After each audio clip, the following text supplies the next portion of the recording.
Boa noite, irmãos. Graça e paz. Bem, vamos dar início ao nosso culto. Louvado seja Deus por mais esse momento que estamos aqui para cultuar o nosso Deus. E o Senhor nos abençoe e nos dê graça para que a gente possa fazer aquilo que agrada o nosso Deus. Irmãos, abra sua Bíblia comigo no Salmo de número 29. Vamos ler as Escrituras. Diz assim: Deem ao Senhor, ó filhos de Deus, deem ao Senhor glória e força. Deem ao Senhor a glória devida ao seu nome. Adorem o Senhor na beleza da sua santidade. Ouve-se a voz do Senhor sobre as águas.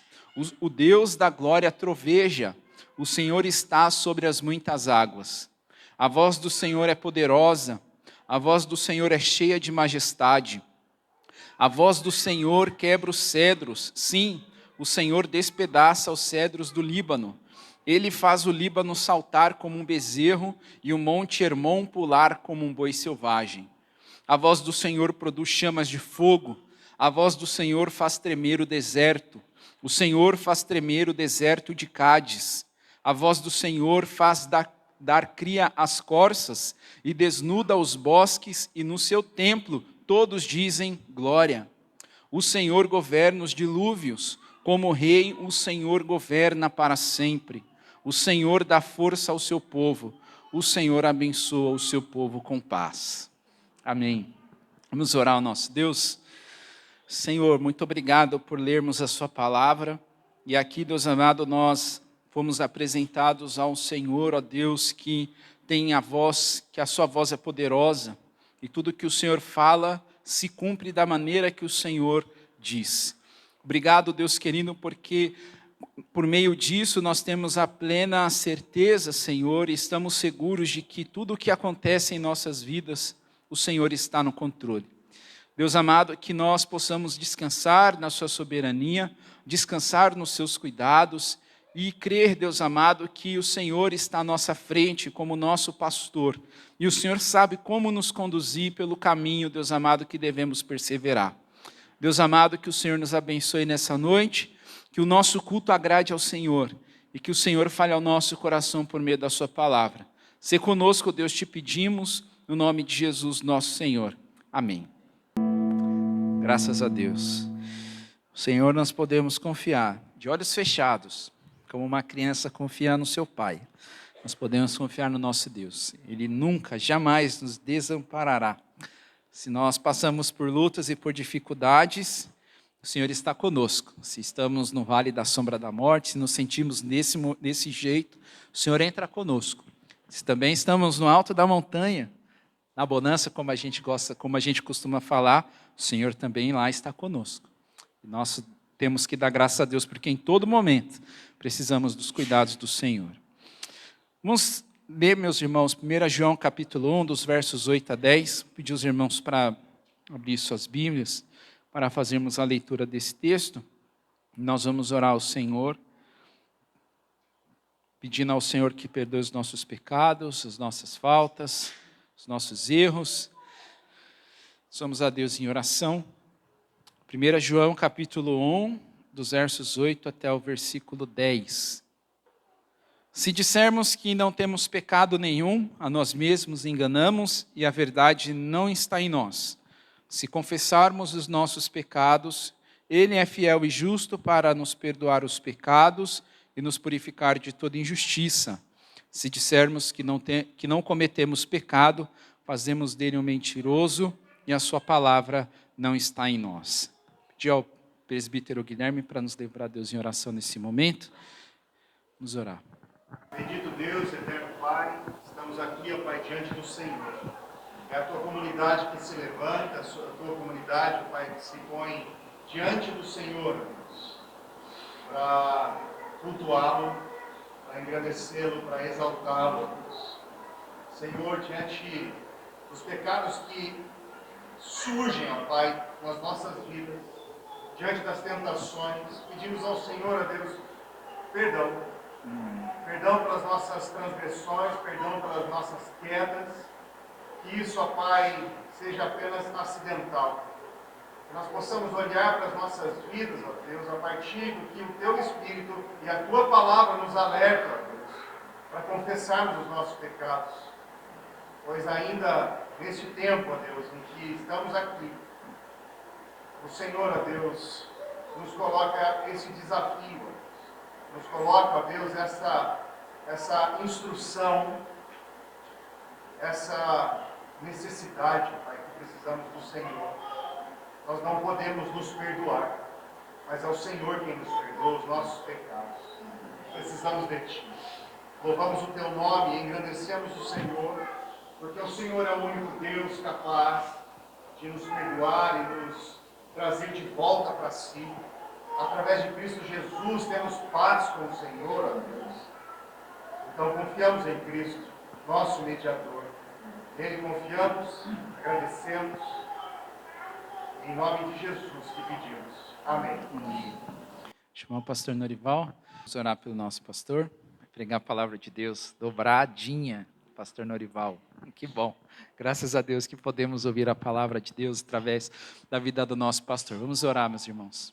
Nosso Deus, obrigado pela vida do pastor, pela vida da Valéria. Te agradecemos por sustentá-los em nosso meio. É um privilégio para nós, ó Deus querido, sermos pastoreados pela vida do pastor Norival. Ó Deus, os cuidados também que o Senhor dispensa a nós pela vida da Valéria. Te louvamos, Pai, e te rendemos graças. Deus, que o Senhor possa usar o pastor nesse momento, que a sua palavra seja pregada conforme a sua vontade, que o nosso coração possa receber a sua palavra e que o Senhor, Deus, por meio da sua palavra, possa nos exortar, nos edificar, nos corrigir, ó Deus, nos mostrar o que é preciso mudar em nossas vidas. Deus amado, que possamos ser edificados, que a sua palavra não entre por um ouvido e saia pelo outro, mas que ela possa residir em nossa vida para a sua glória. Nós precisamos do Senhor. Deus, que o Senhor seja conosco e abençoe esse tempo, remove as distrações, remove, Senhor, as preocupações e nos faça ouvir a sua palavra com atenção, em nome de Jesus. Amém. Obrigado, Paulo. Nós temos na igreja nossa, é privilegiada, somos vários pastores. Graças a Deus por isso, meus irmãos. Isso a gente soma e cada um de nós é abençoado. Não somente eu, mas eles também são abençoados. Bom, bem-vindos todos vocês para esse culto raiz, né? Culto domingo à noite. Bom que você pode estar aqui. E eu quero já te adiantar, abra sua Bíblia na carta de Paulo, na primeira carta de Paulo a Timóteo. Paulo escreve 2 cartas para Timóteo. A carta de Paulo a Timóteo, embora ela é uma carta pessoal, ela é extensiva à igreja. O que Paulo trata na carta é muito claro que se estende, ele deveria passar aqueles ensinos ao conhecimento daquela igreja também. E como o estudo dessa noite, que é capítulo 3 de 1 Timóteo, do 1 ao 7, então ele se estende a todos nós, por isso que eu estou me referindo aos demais pastores, presbíteros. Sempre, meus irmãos, pastor, presbítero, nós não temos outras funções aqui, oficialmente.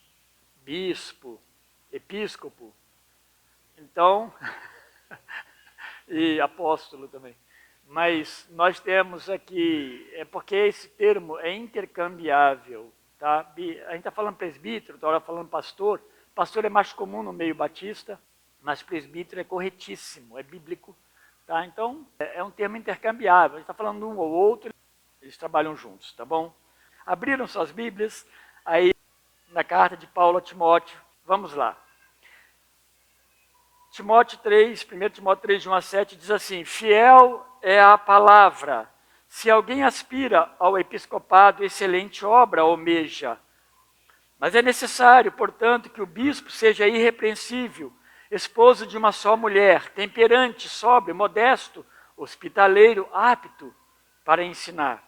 Não dado ao vinho, não violento, porém cordato, inimigo de contendas, não avarento, e que governe bem a própria casa, criando os filhos, sob disciplina, com todo respeito. Pois se alguém não sabe governar a própria casa, como cuidará da igreja de Deus? Não seja neófito, para não suceder que ensoberbeça e incorra na condenação do diabo. Pelo contrário, é necessário que ele tenha bom testemunho dos de fora, a fim de não cair no opróbrio e no laço do diabo. Eu quero ler isso aqui. Aliás, mais adiante eu leio, vou deixar aberto aqui, depois eu vou ler um currículo de pastor, mas não um currículo até, uma solicitação de currículo, na verdade, de pastor, que hoje chegou para mim à tarde, não para mim, mas no grupo, num dos grupos de pastores que eu faço parte. Eu achei interessante compartilhar, uma vez que nós vamos falar disso nessa noite. Pela manhã, meus irmãos, aqueles que estiveram presentes, você que não tem vindo pela manhã, venha pela manhã. Os nossos cultos, eles se complementam. Ele é o dia do descanso, domingo é o descanso nosso. Nós vimos a igreja de manhã, vimos à noite, a gente sobe ainda até quinta-feira, né? Que é o nosso culto de oração, o grande desafio da quinta-feira. Mas de manhã, nós falamos sobre a ordem no culto público. Tinha uma abordagem que falava, ali Paulo estava se dirigindo à igreja, a Timóteo, né? Para ensinar a igreja. Primeiramente aos homens, quando eles orassem, deveriam orar. Paulo fala, eu quero que vocês orem, mas levantem mãos santas. Nós trabalhamos um pouco isso, o significado disso, e na sequência, a partir do verso 9 até o 13, a questão voltada para as mulheres. Provavelmente era uma situação muito intrigante, muito séria na igreja em Éfeso, que precisava ser tratado, ser cuidada, porque envolvia algum desejo de algumas mulheres assumirem o poder possivelmente presbiterial daquela igreja, associadas provavelmente, por causa do contexto da carta, a alguns presbíteros que estavam ensinando falsas doutrinas. Então, você imagina onde isso vai parar. Então, Paulo faz as devidas correções, nós pregamos isso pela manhã. E a gente concluiu com o sentido bíblico de que homem e mulher, aos olhos de Deus, eles se complementam, eles não degladiam um contra o outro, eles não brigam, e eles também não são iguais. Funcionalmente, Deus fez diferente, com um propósito. Isso é maravilhoso, porque os planos de Deus, eles dão certo. Eu já disse aqui, mas vou repetindo, no contexto ali da igreja de Éfeso, uma forte fonte geradora de divergências, certamente foram os falsos mestres com seus falsos ensinos. Uma igreja, meus irmãos, cujo pastor não é bíblico, essa igreja está condenada a um problema sério de afastamento totalmente de Deus, uma aparência cristã, mas longe dos princípios de Deus. Não se iludam, não se enganem. Não se iludam, não se enganem com isso. Quando nós começamos a preparar a igreja de uma forma mais estrutural, física, do que a palavra, alguma coisa já está acontecendo. A igreja deve ser bonita, o lugar deve ser bonito e muito bem cuidado. Se pudermos ter os melhores poltronas, os melhores assentamentos, isso é ótimo. Podendo colocar ar-condicionado, excelente, não há problema nisso. Mas não é isso que deve chamar as pessoas. Não é um trabalho específico ao jovem que vai atrair pessoas para a igreja. Podemos fazê-lo. Mas o que chama alguém à igreja verdadeira e saudável é a palavra de Deus, é a exposição da palavra de Deus. Não existe outra coisa. Essa é a essência. Aqui haviam presbíteros, mestres enganadores. Eles promoviam toda uma confusão doutrinária, eles distorciam as verdades do Evangelho de Cristo. Portanto, em todo o seu plano de trabalho ministerial, Timóteo precisava combater essas heresias com a sã doutrina, com o Evangelho puro. É duro falar isso, né? Então você tem que achar o Evangelho puro. Mas a Bíblia, ela trata do Evangelho puro, o Evangelho saudável, o Evangelho que é são. Uma doutrina equivocada forma uma eclesiologia sem base bíblica e uma igreja cada vez mais distante dos ideais do Evangelho e o problema maior, cheio de interferências humanas. Eu gosto sempre de lembrar que quando falta palavra, alguma coisa nós colocamos no lugar dela. Fica bem tranquilo, irmãos. Se faltar palavra, a gente cria uma coisa. Isso não é bom. Se alguém aqui viesse e lesse a Bíblia para os irmãos e não pregasse nada, era melhor do que ficar falando, blá, blá, blá, blá, blá, blá, blá, e assim enganando o povo de Deus. Leia a palavra. Leia com a igreja a palavra. Leia 3, 4 capítulos do Evangelho de Mateus, de Lucas, Marcos, João, não importa. Leia. E depois orem, cantem e vão embora para casa. Vocês irão edificados. Mas nada de ladainhas. Paulo, na sua segunda carta, mais adiante, a partir do capítulo 2, 1, ele orienta Timóteo sobre a formação de novos líderes. E esses líderes precisavam ser bíblicos, sem nenhum tipo de ideologia. Que também, depois de formados esses novos líderes, eles fariam o mesmo com outros. Era esse o desejo de Paulo. Paulo está falando assim, olha, forme líderes. Ensine esses homens para que eles possam ensinar outros. Vocês estão percebendo a ênfase das Escrituras? Não é seja criativo na sua igreja. Eu ouvi muito isso na minha vida cristã. Ah, pastor, tem que ser um pouco mais criativo. Falando com os pastores, né? Ah, vocês também não é criativo. Você não tem criatividade, meus irmãos. Daí eu fui aprendendo que não é a criatividade do pastor. É a obediência dele a Deus. É o temor que ele tem a Deus. Porque a obra não é do pastor. Ela é de Deus. A partir da instrumentalidade, sim, de um pastor. Porque isso, meus irmãos, essa formação aqui ia também formar um ambiente fortemente bíblico dentro daquela igreja. Então, por causa dessa forte necessidade crescente de se formar líderes e a presença no meio deles de falsos mestres, Paulo deixa instruções em como deve ser a escolha de um presbítero. Como escolher um pastor? Essa é a pergunta que você precisa responder. Nós hoje temos um grupo de presbíteros, isso para vocês, meus irmãos, para nós como igreja, isso é excelente. Porque, biblicamente, eles vão cuidar da igreja, eles vão cuidar, inclusive, de um novo presbítero. Obviamente, a palavra final sempre será da igreja. A igreja tem que ser submetida à igreja. Mas pessoas que estão comprometidas com o Evangelho de Cristo vão auxiliá-los a ter um pastor segundo o coração de Deus. Então, a Bíblia fala em como escolher.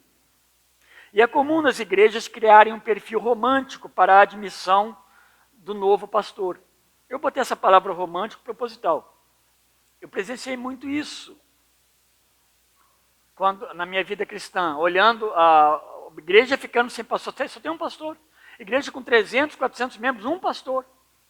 E às vezes 1 ou 2 auxiliares dele. Auxiliares. Né? Eles estão abaixo do pastor. Isso não é bíblico não, irmãos. A gente vai aprendendo isso com o tempo. Mas essa questão romântica, qual o pastor? Como é que nós queremos um pastor? Há mais de 30 anos atrás, eu notava que era muito bem-vindo aos púlpitos das igrejas batistas, pastores que exercessem algum tipo de liderança no meio batista, dentro da instituição. Quem é mais antigo aqui talvez vai lembrar disso ou pensar nisso. A gente olhava, se tivesse um pastor que fosse presidente da convenção batista brasileira, era o suprassumo. Ele é presidente da Convenção Batista. Esse homem é o homem apropriado para nós. Ele é presidente da Ordem dos Pastores Batistas do Brasil, ou da associação local. Esse pastor, ele é o apropriado. Eu, por diversas vezes, meus irmãos, fui convidado a presidir a Ordem dos Pastores e eu realmente nunca desejei isso, porque ia me pesar o cuidado com a igreja local, porque esse é o meu principal ministério e função, cuidar da igreja local. E eu sempre tive dificuldade, e eu vejo pastores, e nada contra isso, porque isso é necessário, mas tem que ter muito comedido, porque eu via pastores cuidando da igreja, mas dando uma atenção à ordem dos pastores do estado de São Paulo, e aquele pastor é o pastor principal da igreja deles, que eles têm muito disso. Meu Deus, eu sou incompetente, porque eu não consigo cuidar dessas duas coisas ao mesmo tempo, assim não. Ou vou falhar com a minha igreja, ou vou falhar com a ordem. Então eu ficava sempre vou trabalhar com a comissão de ética, ajudo na comissão de ética, mas um pouquinho mais afastado dessas coisas, porque senão eu não consigo pastorear a igreja. E hoje, graças a Deus, nós somos 6 pastores. Então, não que esses homens, esses líderes, eles não fossem pastores capazes, mas a questão é a forma de admissão. Era muito pelos gostos pessoais e também a posição hierárquica dentro da própria convenção. Talvez vocês conheçam um pouco de convenção. A convenção, ela não é ruim quando ela está fazendo o papel dela de convenção. Mas quando ela começa a destoar e se afastar da igreja e cortar não concordar com o que a igreja está pregando, e se a igreja está pregando a pura palavra de Deus, é difícil. Um pastor nos Estados Unidos, eu falei isso aqui já algumas vezes. Eu não sei por que ele me falou aquilo, mas ele me falou, um senhor de idade, um pastor de 70 e poucos anos. E ele pegou a Bíblia, meus irmãos, bem fora da igreja, tínhamos uma reunião, um encontro. Depois disso, ele falou assim, olha, nós temos instituições que nós fazemos parte como igreja, mas nunca esqueça de uma coisa. Ele pegou a Bíblia e falou assim, ó, a Bíblia está acima de qualquer convenção ou de qualquer instituição. E aí, eu estou falando isso por quê? Porque a gente tomar cuidado. Podemos ajudar? Podemos. Mas a igreja local é onde Deus me coloca e nos coloca para pastorear. Essa eu tenho que cuidar.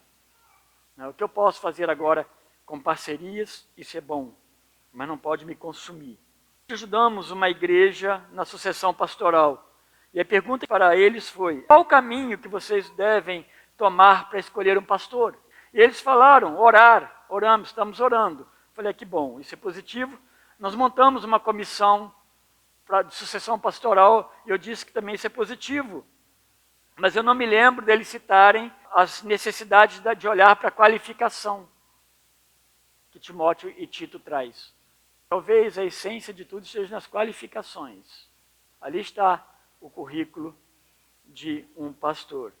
E aí hoje eu estava lendo uma igreja bem grande da nossa convenção. Estamos contratando pastor de adolescentes. Eu recebi isso agora à tarde. Buscamos um pastor com disponibilidade para atuar em tempo parcial, aproximadamente 20 horas semanais na Igreja Batista e tal. Pré-requisito, formação ou notório saber em teologia. Bom.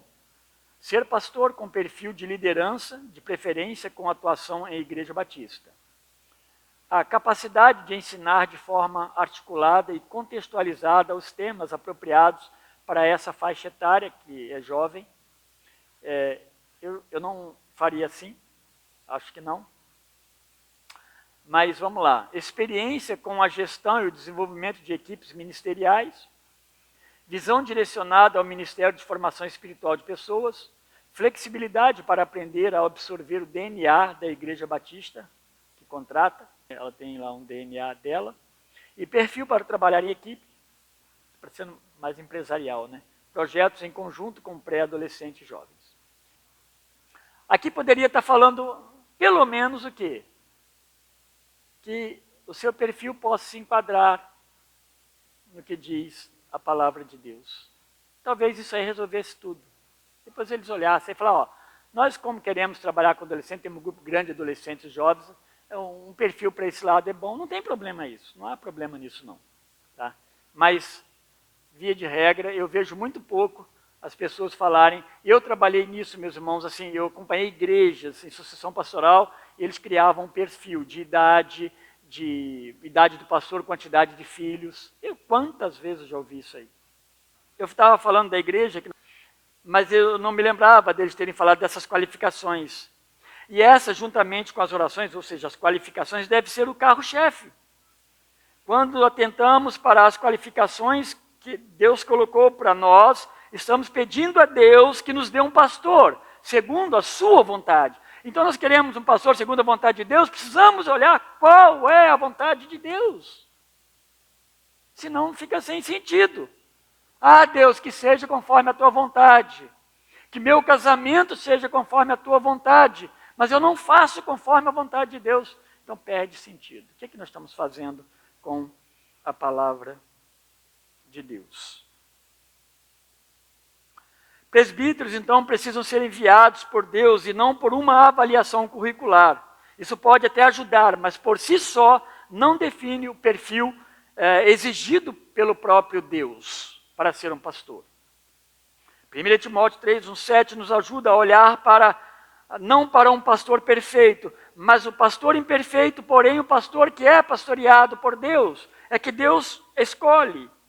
Antes de mais nada, precisamos alinhar a compreensão do significado dos títulos. Então vamos pensar aqui, porque nós vimos aí a palavra episcopo em algumas traduções, bispo também está presente, em alguns casos presbítero, a maioria bispo, mas em outros textos presbítero e pastor mesmo. Então, meus irmãos, normalmente no Novo Testamento, episcopo pode significar um supervisor mais amplo, de maior alcance em sua liderança. Não é errado isso, pode ser que um grupo de igrejas tenha um pastor que cuida dessas igrejas, assim como um pastor dado pela própria igreja, escolhido pela própria igreja, para supervisioná-los. Mas ele não é maior do que os outros, biblicamente. Esse é o grande problema que nós criamos no nosso meio, uma hierarquia. Aonde eu pastoreei anteriormente, eu era subordinado ao pastor. Se ele saísse, eu tinha que sair também. Não a igreja. E aí entra até uma questão assim, e a igreja? Quem que ela escolhe nisso tudo? Claro, a igreja pode intervir. Não, eu quero que o pastor continue tudo. Mas a Bíblia fala de uma condição chamada pluralidade. É isso que a Bíblia trata. Pluralidade são pastores. Eles são iguais. Algumas igrejas, eu não vejo erro nisso, entre os iguais, o maior dos iguais. O que é o maior dos iguais? Todos são iguais, mas entre os iguais há alguém que está presidindo. Aqui, no caso, eu presido, mas amanhã pode ser um dos outros que estará presidindo. Presidindo por quê? É necessário que haja esse que conduza. Até por questão de referência da própria igreja, não tem problema nisso, mas não é maior. Guilherme não é menor que eu não olho para o Guilherme, meu auxiliar, nem o Guilherme olha para mim, meu auxiliar. E assim por diante. A gente vai aprendendo, meus irmãos, isso. Nós somos afiadores uns dos outros. Antes de mais nada, precisamos então alinhar isso, significado. Episcopo, esse bispo, normalmente esse peso nem é muito usado. No meio batista não temos esse costume. Esse líder que alcança uma maior quantidade de paróquias, né, ou de igrejas e tal. Bispo se enquadra na condição de um presbítero mais supervisor. Ele é um supervisor também, talvez, de algumas igrejas, algumas comunidades, mas em menor escala, talvez, que o episcopo. Nós também não temos esse costume, porque o batista, e ele é bem bíblico nisso também, graças a Deus, a igreja é autônoma, ela é local. Nós trabalhamos com a igreja local. Essa igreja é a igreja de Jesus Cristo aqui de Montemor. Isso é maravilhoso. Poucos trabalham dessa forma. Então, o bispo está nessa condição. É um presbítero supervisor.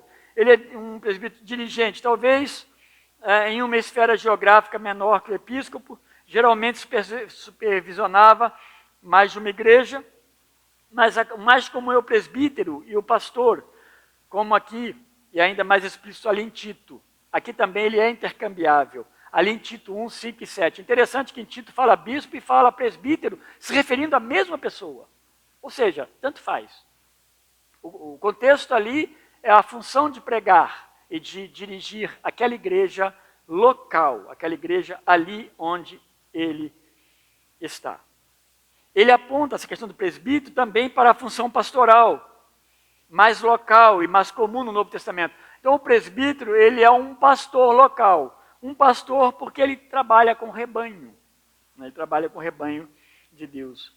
O presbítero, por cuidar da igreja local em todos os seus aspectos e necessidades, ele é um pastor, devido à condição de cuidador daquele rebanho de Deus.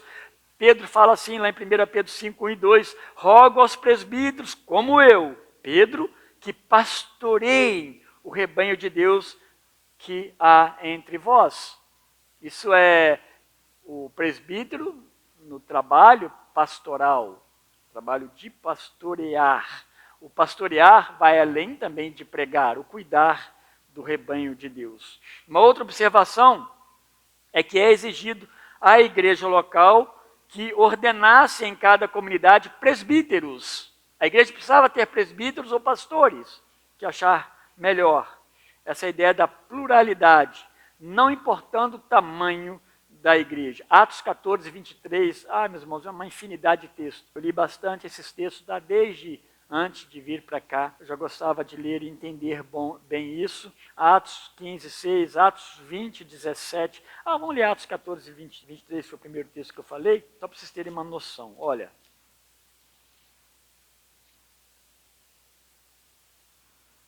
Atos 14, 23. E nomeando-lhes presbíteros em cada igreja, presbíteros no plural, em cada igreja, e orando com jejuns, consagraram-nos ao Senhor em quem haviam crido. É isso, nada mais, né, do que isso. Ali no capítulo 20, Paulo chama os presbíteros aqui de Éfeso, onde está um pouco antes, alguns anos antes. E chama, e ali naquela reunião em que eles oram, eles choram pela partida de Paulo. Paulo diz uma palavra interessante: olha, vão levantar no meio de vocês enganadores, falsos mestres. Está acontecendo isso aqui agora, quando ele escreve essa carta. Vamos para o texto. O ofício pastoral deve ser realizado apenas por homens espiritualmente qualificados. Essa é a ideia de 3, 1 a 7. Homens qualificados. Primeiramente, no verso 1, o ofício de presbítero deve ser desejado. Isso não tira a questão do encaminhamento de Deus. E me perdoe um testemunho pessoal. Eu me lembro mesmo, mas eu nunca vivi no meio de pastores. Quando me converti, assim que eu me converti, nós nos casamos no ano seguinte e nós fomos para Minas. Passado 3, 4 anos da minha conversão, eu estava inquieto com esse chamado de Deus. Ora, que influência que eu tive? Muito pouco até, mas tive, obviamente. E eu sentia no meu coração bastante paz, que Deus me chamava para o ministério, mas não sabia nem como.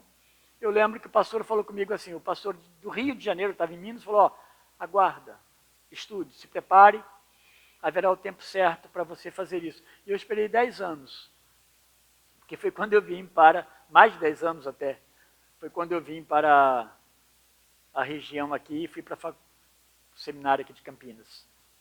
Eu desejava isso.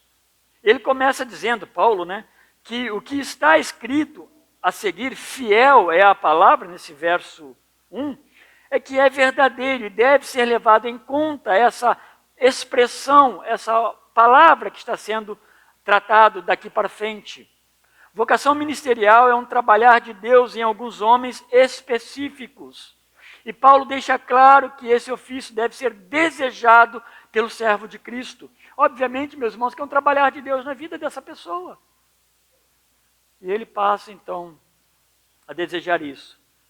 Contudo, é muito mais do que uma formação profissional. Há uma leve semelhança quando imaginamos que tanto a vocação ministerial quanto uma formação profissional passa pelo desejar.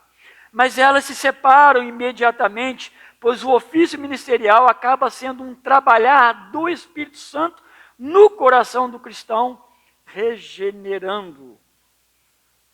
E de tal maneira que esse passa a desejar ser um ministro ordenado de Deus e por Deus para o ministério. Porque para ir para o ministério, que é uma bênção, que é uma alegria, que é algo, meus irmãos, a gente não consegue medir. Muitas pessoas olham, pastor, como o ministério é sofrível, como é difícil trabalhar com pessoas. Meus irmãos, é o contrário. É muito agradável. E principalmente quando você começa, de fato, a compreender o sentido do ministério e como você deve ser um pastor. Essas semelhanças vão se separar. Não será uma escolha onde se possa vislumbrar uma ascensão profissional. Não dá para a gente pensar nisso. Dá para a gente se aperfeiçoar. Dá para nós olharmos várias possibilidades. Eu, por exemplo, nunca me enveredei pelo caminho da academia, por exemplo, que muitos gostam. E eu acho valorosíssimo isso, mas não é o O meu é ministério local, pastoral, é estar no meio das pessoas e louvo a Deus por aqueles que conseguem fazer as duas coisas ou vão pelo caminho também do ensino, basicamente do ensino. Escrevem livros que tanto nos ajudam como pastores. Mas não é uma ascensão profissional, porque é vocação, servir a Deus no lugar, na condição e no tempo que Deus permitir. Episcopado está apontando para o ofício amplo de cuidar de uma igreja local. E aqui então ele não está falando de governar igrejas, ele está falando que quem deseja pastorear uma igreja local, excelente obra deseja. Portanto, as qualificações que se seguem determinam o perfil deste homem, que é um homem obediente a Deus e após ser escolhido por Deus. Uma vez eu ouvi falando assim, alguém se referindo a alguém, graças a Deus eu não me lembro de nenhum dos dois, mas falou assim, ó, esse aí só pode ter sido assoviado, ele não foi chamado. Eu ri na hora, porque eu falei, eu nunca tinha ouvido essa expressão. Alguém que foi um pastor que não foi chamado, ele foi assoviado, então alguém enganou ele.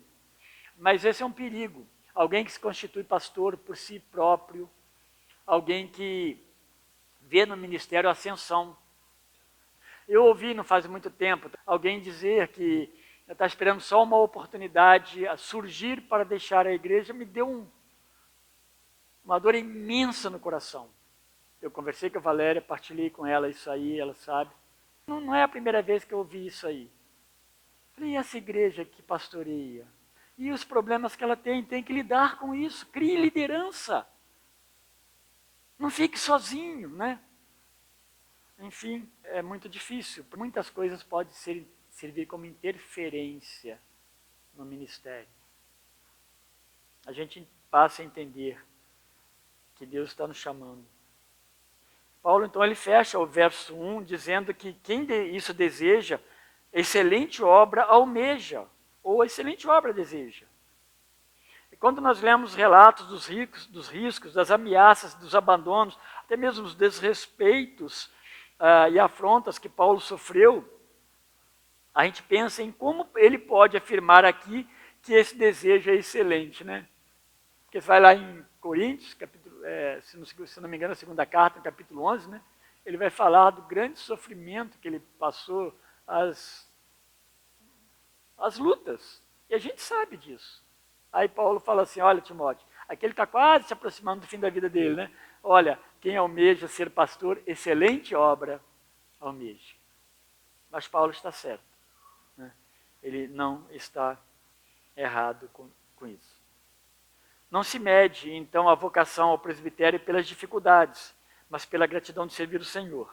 O próprio Senhor Jesus, em sua obediência missionária, ele teve como sofrimento maior a morte, o seu sepultamento. Ele teve dores, e ele teve dores dos nossos pecados, mas ao fim ressuscitou e foi para a glória. Nós olhamos para Jesus Cristo. É o que também os ministros de Deus podem esperar. Tudo isso, talvez não com essa intensidade, mas podem vir. Mas há glória no ministério, meus irmãos, há alegria no ministério, há gratidão no ministério. Ele fala no verso 2 e 3, aí eu vou acelerando, os presbíteros devem ser marcados por valores morais elevados. Então um presbítero, um pastor da sua igreja, precisa ser marcado por valores morais elevados. Precisa levar em conta isso. Alguém precisa olhar como é que é a vida moral desse pastor.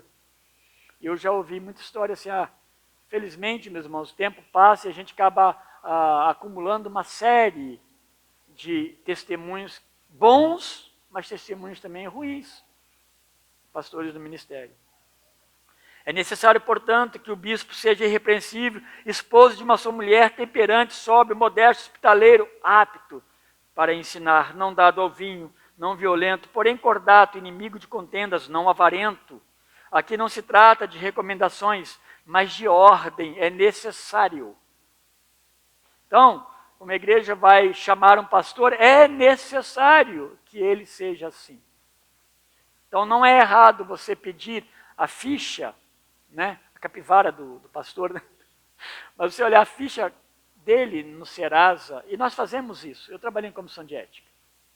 E houve um caso aqui, não preciso citar nomes, que nós tivemos grandes problemas, então eu chamei o pastor dele para conversar, fizemos reunião à noite, vocês não imaginam quantas reuniões eu fazia por noite, comissão de ética. E eu falei, existe uma pendência que ele relatou, porque os documentos, quando tirou os documentos de débitos no mercado, vem. Eu falei, isso precisa ser resolvido. Está sendo tratado, aí sim, explicou, não, já foi até resolvido, já foi tratado, isso está sendo pago da seguinte maneira, Então tá bom. Isso não é errado. Como que esse pastor vive? Mais adiante eu vou falar uma coisa mais íntima, né, que é dentro da vida familiar, eu vou fazer alguma citação. Isso é importante, meus irmãos. É necessário. Não se trata de não cometer pecados, o pastor, porque só Jesus então poderia ser presbítero, obviamente, mas que não tenha uma vida de escândalos. Escândalo. Tem pastor que ama escândalo, né? Ele gosta de escândalos. Precisa ser encontrado em boa condição, aprovação, tanto interna quanto externamente. Ser esposo de uma só mulher. E aqui, meus irmãos, encontro algumas dificuldades em cravar esse significado bem exato. Eu estou dando exemplos que eu já vivi, né? Nós tivemos dificuldade também com um pastor que era o segundo casamento dele.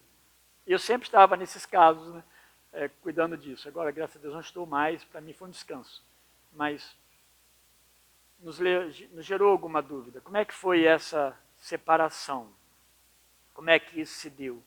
Quem foi realmente o culpado nisso? Imagina, então, tratar disso tudo para um homem que está indo para o ministério. Talvez por prudência, não seria melhor tomar alguns cuidados? Enfim, no caso desse nós tivemos dificuldades, nós não aprovamos, existia bastante coisa envolvida aí, nós não aprovamos. Mas a gente sabe que tem muitos que são aprovados ainda dessa forma.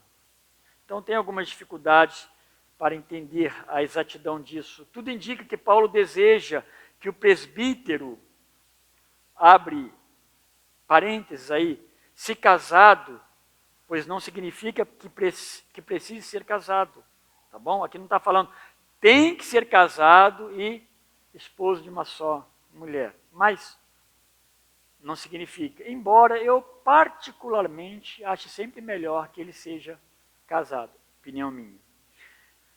Se casado, então ele tem uma vida matrimonial exemplar e bíblica. O que a Bíblia fala sobre isso? O que a Bíblia fala sobre o casamento e a convivência marido e mulher? Nesse contexto, podemos, obviamente, incluir aqui não polígamo, que inclusive é contra as próprias leis civis, não infiel na vida conjugal, não divorciado e ou recasado, e aqui precisamos ter cautela, eu já falei um pouco, quando nós emitimos juízos, uma vez que o pastor pode ser o ofendido num divórcio, numa separação, né? Ainda assim, em minha particular opinião, agora estou falando, eu, Norival, estou falando, eu vejo algumas dificuldades para exercer o ministério. Trata-se de uma condição a ser bem avaliada pelo presbitério, se existir, né? Presbitério, e também a igreja. Olhar isso com muito cuidado. Tá? Mas não vamos, né, julgar cal, falar isso não serve. Particularmente, acho que não é bom para a igreja. Essa seria a minha opinião como um pastor e um membro de uma igreja. Se eu posso resumir uma condição mais ideal dentro desse contexto aqui, eu diria que deva ser casado uma única vez, exceção para viuvez, obviamente, e fiel à sua única esposa. Acho que, na minha opinião, atende bem essa questão de fidelidade conjugal. Paulo continua com as qualificações morais mais elevadas, precisa ser temperante, ideia de moderado, ideia de equilibrado, de autocontrolado, um pastor sem exageros na sua forma de viver. A ideia, meus irmãos, é que todos os olhares estão sobre o presbítero, sobre o pastor, mas nenhum se compara ao olhar de Deus. Então ele tem que ser cuidadoso, porque tem um Deus que olha a sua vida e a sua vida também como membro, como cristão e membro dessa igreja. Sóbrio, a ideia de seguro, claro, nos seus posicionamentos, firme e convicto da sua fé, da sua vida cristã. Ele diz modesto, a ideia de simplicidade, livre de vaidades, obviamente, e também hospitaleiro. Isso eu acho maravilhoso, que o original para hospitaleiro é que ama estrangeiros, que recebe pessoas. E naquele tempo, amar estrangeiro não era muito fácil, né? Rapidamente, estrangeiros se intrometiam na vida daquela outro país, outra comunidade. Mas precisava amar o estrangeiro. Um pastor, eu acho que dentro de hospitalidade aqui, um pastor acessível. É uma das coisas que eu mais penso para mim, não mais, mas que penso muito para mim e para pastores. Nós precisamos ser acessíveis, porque é muito fácil nós nos afastarmos do rebanho. Acessibilidade é como se nós disséssemos assim, nós somos como vocês, e é verdade, porque nós somos como vocês. Um pastor mais velho do que eu, ele está com 80 e quase 90 anos, se não tiver 90, ele me falou isso aí, já faz uns 15 anos. Falou, seja um pastor acessível. Eu tomei cuidado para nunca esquecer disso. Por fim, no verso 2, ele diz apto para ensinar, e essa é uma qualificação que não está propriamente dentro dessa ideia de valores morais elevados, mas há conexão, né, com o valor moral elevado. Essa é uma qualificação extremamente essencial. Se um pastor pecar, ele pode e deve arrepender-se e será perdoado e talvez reconduzido ao ministério. Mas se não for apto para ensinar, 3 pontinhos aqui, precisa ser apto para ensinar. Ele pode não ser o melhor ensinador da igreja, no meio de 6 pastores, né? E eu dou graças a Deus. Quando eu sento para ouvir, eu aprendo. Mas ele precisa ensinar. Ensinar tem que fazer parte de todo pastor. Talvez um deles vai presidir, vai governar melhor que outro. Mas todos precisam ser ensinadores, aptos, porque eles vivem com a palavra de Deus, eles usam a palavra de Deus no seu dia a dia. O ensino, então, é a principal recomendação. É pelo ensino das Escrituras que os problemas de Éfeso seriam tratados. Lá em 5,17, um pouquinho mais adiante, quando refere-se ao sustento pastoral, eu falei isso de manhã, Paulo lembra que é digno, né, entre aspas, aqui, é digno de honorários dobrados, aquele que preside bem e se afadiga na palavra e no ensino. Por isso, meus irmãos, que o batista ele não tem problema em sustentar ministério pastoral. Para nós não é vergonhoso, para o pastor, nem para a igreja. Para a igreja é amorável tratar e cuidar dos seus pastores. Enquanto que muitos acham que isso é exploração. Exploração é o que faz errado, mas o que faz certo não tem problema nenhum. Paulo vai usar uma expressão que a boca daquele que debulha não deve ser tapada. Ele debulha, ele deve receber o alimento. Então, essa é a ideia do ministério. Mas ele precisa ser dedicado ao ensino. Irmãos, eu não sou o melhor ensinador, eu vejo. A minha luta para estudar parece que é maior. Eu não sei como é que os irmãos fazem, mas a minha é maior. Eu preciso pegar muito tempo antes, estar estudando e mastigando, igual o boi rumina, né? Eu preciso ficar mastigando coisas para eu entender. Mas também precisamos fazer isso. Nós precisamos ensinar. Então precisamos nos debruçar na palavra. O ensino é a principal recomendação de Paulo na sua carta. E é pelo ensino, então, que ele vai corrigir todos os problemas ali na igreja de Éfeso. Paulo continua no verso 13, lembrando que o pastor não deve ser dado ao vinho, indicando que este jamais deve dominar a sobriedade daquele que pastoreia. Um pastor embriagado pode chegar à violência. Por isso, a recomendação de não violento na sequência, que vem acompanhado também de como deve ser, ou seja, cordato ao invés de violento, não dado ao vinho, cuidado, não violento, acho que uma coisa pode muito bem estar ligado à outra, o contrário disso, ele deve ser cordato. Reações violentas em palavras ou atitudes não refletem a característica de um oficial de Deus. Por isso, ser cordato, a ideia de sensato, de prudente, de autocontrolado, são ações esperadas em um presbítero e um pastor. Tá? Eu vou usar só uma expressão que nos define a todos. Aponta para alguém sob o controle do Espírito Santo.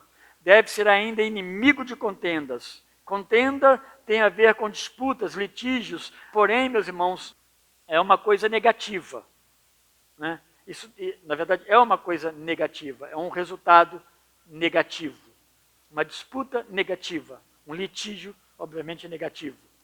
Discussões infindadas que demonstram que alguém deseja prevalecer sobre outrem e não um consenso pela palavra de Deus. Igreja que alimenta contendas, ela não cresce. E a última recomendação sobre valores morais elevados tem a ver com o pastor não ser avarento. Isso aqui não é fácil. Isso está conectado com o apego ao dinheiro, a bens materiais diversos, até mesmo ganância. Essa advertência tem por detrás o perigo de o pastor fazer do ministério a sua fonte de enriquecimento, dos seus objetivos. Talvez ele não pegue o dinheiro da igreja, mas ele é alguém que é avarento. Ele é alguém que ama o dinheiro. Portanto, ele briga por essas coisas e ele começa a trabalhar a sua própria vida de uma forma errada e, obviamente, isso vai atingir a igreja. Essa advertência, então, ela tem por detrás o perigo do enriquecimento, de ser esse o objetivo dele. Pode ser que sua ênfase de pregação seja essencialmente a prosperidade, porque ele ama o dinheiro.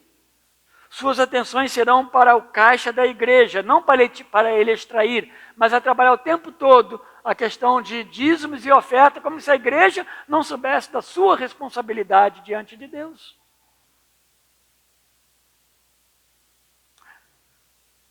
Vai olhar também muito para a sua conta corrente, não é um cuidado administrativo. Proteger gananciosamente os seus bens consumirá o seu tempo. Isso é perigoso. Eu gostaria de não ter muitos exemplos, mas eu lembro, vem à minha mente sempre alguns. Pessoas que eu conheço, meus irmãos, olha, eu convivo 40 anos no meio batista, 26 anos de ministério, 26 para 27 anos no ministério pastoral. Então você acaba convivendo com tudo isso, isso é terrível. Jamais será, então, esses que se apegam ao dinheiro, será um ofertante generoso também, porque normalmente se ele ama o dinheiro, ele vai dar com muita restrição ou o que sobra. A casa do presbítero deve ser a sua primeira igreja, nos versos 4 e 5. E que governe bem a própria casa, criando os filhos sob disciplina, com todo respeito, pois se alguém não sabe governar a própria casa, como cuidará da igreja de Deus? Governar, aqui a ideia de presidir, lá em 5,17 trata disso também. Governar bem, então, presidir bem é cuidar, é conduzir em todos os aspectos sob a liderança superior de Deus. Sua casa é sua igreja, não outra igreja, mas a primeira, onde o pastor precisa governar com base para a igreja maior que ele pastoreia. Se queremos conhecer melhor a vida, então, de um pastor, lembra que eu ia falar sobre isso? Precisamos ouvir sua esposa e seus filhos.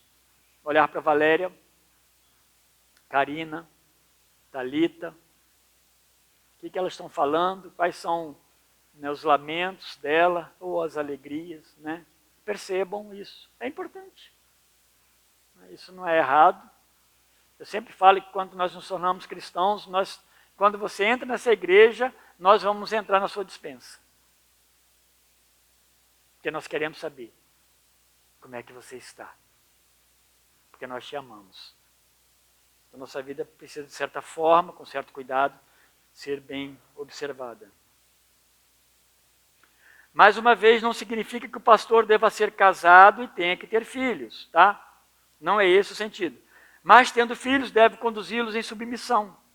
Isso envolve a primeira disciplina, que é ensinar a palavra de Deus ao seu filho. Precisa discipulá-lo e levá-los a Cristo. Aqui não são regras morais apenas. Eu vejo muitos pais falando isso. Às vezes eles conversam comigo. Não faça isso. Meu filho, eu não deixo fazer isso. O meu filho não deixa fazer aquilo. Quando falo que ele não pode roubar, ele não pode mentir. Isso está errado isso. Mas temos que tomar cuidado com alguns princípios morais como regras. Elas são importantes, mas elas são secundárias à palavra de Deus. Se seu filho for bem ensinado na palavra de Deus, ele não vai desejar roubar. Ele não vai desejar molestar os outros. Tá bom? Tratá-los com amor e respeito e jamais negar as devidas correções à luz das Escrituras. Se a casa do pastor for indisciplinada, sem educação cristã, como esperar que a igreja possa ser bem pastoreada? Como esse pastor presidirá a igreja maior? Certamente aí está um bom medidor qualificável para um pastor. E ele termina falando sobre maturidade e aprovação nos versos 6 e 7. É necessário que o pastor tenha maturidade, é necessário que ele tenha aprovação. Que coisa interessante. Lembra de uma expressão que o pessoal pega da Bíblia e extrai ela de forma errada? Eu não posso tocar no ungido do Senhor. Então o pastor pode fazer o que ele quiser. Né? Não pode tocar nele. Aí a gente tira a culpa da gente e fala que Deus vai cuidar disso aí. Enquanto isso, ele está fazendo estrago na igreja, na comunidade. Não. Ele tem que ser avaliado. Presbitério ajuda muito nisso. Porque nós nos afiamos. Estamos orando uns pelos outros, pelas nossas esposas, nossas famílias, pela igreja. Nós estamos olhando um para o outro e nos afiando à luz das Escrituras. Não seja neófito para não suceder que se ensoberbeça e incorra na condenação do diabo. Pelo contrário, é necessário que ele tenha bom testemunho dos de fora, ou seja, alguém experiente, a fim de não cair no opróbrio e no laço do diabo. Essas últimas recomendações têm a ver com o tempo de vida cristã mínimo para ser um pastor. Então vamos lá, meus irmãos. Pastor é uma condição bíblica. Não tenham dúvida sobre isso, então. Tá bom? Eu não falei isso no começo. Agora ele tem que ter tempo mínimo de experiência cristã. Maturidade mínima. A Convenção Batista Brasileira, na sua ordem dos pastores, tem por norma que as igrejas não recomendem alunos ao seminário que ainda não tenham no mínimo 3 anos, pelo menos. Alguns lugares a gente vai ver 2, mas normalmente 3 anos de convertido. E que me parece pouco, quando se fala de conversão, né? Mas é uma orientação. Agora, os discípulos de Jesus, eu fiquei pensando sobre isso, depois de 3 anos ainda almejavam poder, 3 anos com Jesus, eles queriam o poder, eles mentiam, eles fugiam quando o perigo ameaçavam a fé deles, eles duvidavam, eram egoístas e xenófobos. Os discípulos eram assim, até próximo, até a crucificação. Sabe quando eles compreenderam isso? A vida cristã, o ministério? Aos 45 minutos do segundo tempo. Quando Jesus ressuscitou. E aí as coisas foram se clareando. Eles ouviram isso antes. E aí se clareou tudo para eles. Só depois da ressurreição. A conversão deles então se sedimentou. E é isso que precisa acontecer com o tempo para almejar o episcopado. O tempo permite a lapidação. O tempo permite o forjamento, o crescimento espiritual e a demonstração clara do chamado. Permite a observação pela igreja local daquele candidato. Não pode ser alguém que pareça legal e bom, não é suficiente. Pode ainda assim perceber-se que não há vocação depois de tudo isso. A igreja precisa ter essa condição bem clara. Neófito é novo convertido. Então, ele não cabe ser neófito para pastorear a igreja de Deus. Um cristão ainda novo na fé precisa ser fortalecido para que na tentação ele não sucumba. Um destaque aqui no verso 6 é a soberba. Esse é o caminho mais curto para a ação do diabo. Soberba e orgulho são muito amigos, eles andam junto. Tem a ver com vaidade, inflar o ego. Então, o cristianismo, na verdade, meus irmãos, ele prevê humilhação, e o presbítero deve puxar a fila, aquele candidato a pastor. O verso 7 valoriza a necessidade de ser maduro e com testemunho daqueles que o observam fora da igreja, além dessas 4 paredes. Vocês sabem como está a vida do pastor? É importante saber o que seus amigos dizem sobre ele, ou o futuro pastor, no caso. O que seus vizinhos afirmam. E o seu João, da loja ali de games, se é um rapaz jovem, né? Ou da padaria, que seja, da loja de automóvel. O tempo, ele é um bom aferidor para tudo isso. Concluindo, meus irmãos, nossa oração deve ser para que Deus sempre nos supra com pastores, segundo o coração dele. Vocês, não sei se oram, mas deveriam orar. Talvez você olhe assim e fale, não, já tem pastor suficiente. Não, meus irmãos. Quanto mais Deus nos der pastores, mais a igreja será bem cuidada. Não tenham medo ou dúvida disso. Precisamos orar por Deus por essa necessidade. A igreja deve buscar a pluralidade de presbíteros e não apenas um pastor. A pluralidade se afia mutuamente e ajuda no ensino e disciplina. Diminui os erros de avaliação bíblica. Presbíteros, segundo as qualificações de Deus, contribuem enormemente para a edificação saudável do corpo de Cristo. E todos, indistintamente, precisam ser aprovados nas qualificações exigidas em Timóteo e Tito. Precisam ser aceitos e aprovados pela igreja local, para assim poder servi-la como ministros. E, finalmente, nesse sentido, somos gratos a Deus pelo que nos tem concedido, e Ele também nos concederá com o passar do tempo. E aí? Você almeja o episcopado? Tem homens orando por isso? Isso é bom. Tem jovem orando por isso? Esse é um chamado de Deus para um trabalho especial, que muitos têm vulgarizado, mas não é vulgar. Deus nos ajude, Deus nos abençoe. Que Deus fortaleça, né, a igreja, e a igreja possa olhar para os seus pastores e os ame, e os seus pastores amem a sua igreja e a abençoe grandemente. Nosso Deus, muito obrigado, Pai, por tua palavra. Obrigado, Deus, porque o Senhor deu a essa igreja pastores. Ó Deus, muito obrigado, Pai. Para nós é um privilégio. E que o Senhor, ó Deus, possa levantar mais pastores, para que a tua igreja seja abençoada, bem ensinada. Pastores, ó Deus, que sejam, segundo, ó Deus, a convocação do Senhor, primeiramente. Pastores que pastoreiem com amor, com dedicação.